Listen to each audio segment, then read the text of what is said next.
Ratsaivina dia tsy nahazo fanasana tamin'ilay lanonana fianianana izay nitanterahana omaly teny amin'ny lapan'ny fitsarana tampony teny Anosy ny filohan'ny anteny mera-pirenena Ramatoa Kristina Razanamahasoa ho azy dia midika fanalambaraka ny anteny mera-pirenena ny Zavanitranga araka izao faneho-kevitra izao. Midika fanalambaraka ary faniliana ny anteny mera-pirenena ny solombavambahoaka voafidy ary ny vahoaka ny fidy azy ny tsy fanasana amin'ny filohan'ny anteny mera-pirenena Kristina Razanamahasoa tamin'ny lanonana fianianana mikambana vaovao eo anivon'ny HCC izay nitoto-saina omaly.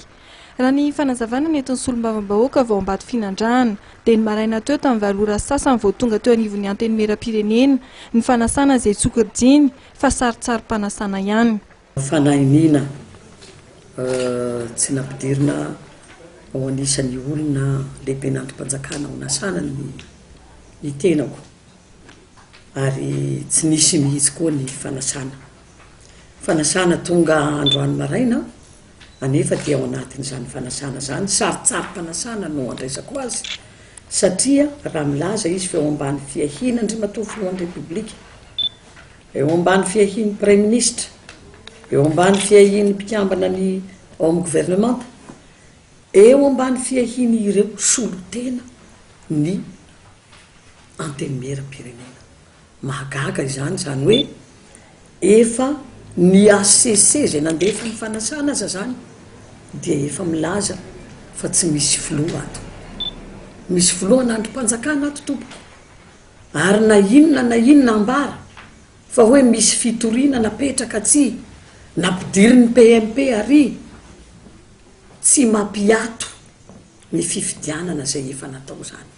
tsy mampiato ny asan'ny filohan'ny androm-panjakana izany ka mampieritreritra reto zavatra reto fanalambaraka ary mampiahiahy satria izy HCC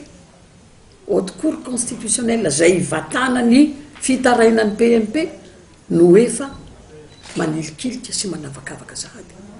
Efatra amin'ny roapolo ora tao aorian'ny fametrahan'ny PMP fangataham-panazavana momba ny fitsipika anatin'ny anteny mera-pirenena no nametrahana ny mpikambana telo ny HCC no tendren'ny filoham-pirenena. Fianianana ankamiana no anasokajindra Ramatoa Kristina Razanamahasoa no tanterahan'ny mpikambany HCC vaovao ary manay ny anaovan'ny fahefana-panatanteraka fitaovana azy ireo ny filohan'ny anteny mera-pirenena. Aratra sahady ilay tsy fanambaranany hoe eo misy filohan'ny anteny mera-pirenena ho filohan'ny androm-panjakana dia efa midika sahady io fa nosokosena ny prinsipa hoe tsy tokony hisy ho fantatra ny didy izay mivoaka. Io dia efa manambara izy HCC mamoaka ity no efa milaza sahady fa tsy misy na ka aiza tsony nandanantsika raha ny androm-panjakana izay tokony mba ekinana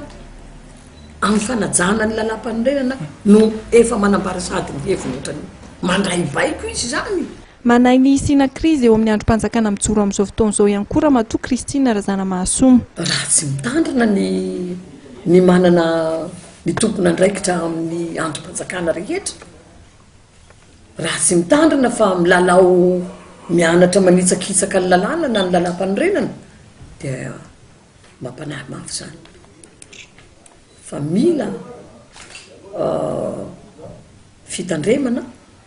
ary mila fahamailona, mila fanajana ny